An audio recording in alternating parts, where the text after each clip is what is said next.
संजय यादव मेरा doggy Labrador था, वो अब एक्सपायर हो चुका है। तो आप अपने भी डॉगी को विधि विधान के साथ में बैकुंठ धाम में उसका दाह संस्कार कर सकते हैं।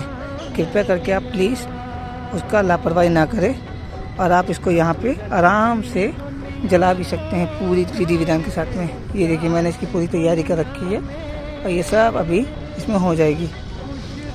ये देखिए ये मेरा डॉगी है।